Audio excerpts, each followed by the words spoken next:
லம் எலித், உலகத்தில் தந்தை இல்லாமல் வெறும் தாய் மட்டும் இருந்து பிறந்த ஈசா அலைஹிஸ்ஸலாம் அவருடைய பிறப்பு ஒரு அதிசயம் என்றால், இங்கே அல்லாஹ்விற்கு தாயும் கிடையாது, தந்தையும் கிடையாது, அவன் யாருக்கும் பிள்ளையும் கிடையாது.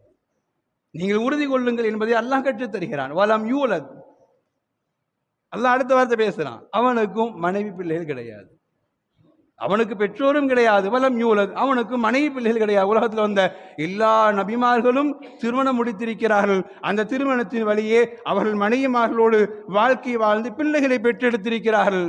அல்லாஹ் என்பதனுடைய வாழ்க்கை வேறு.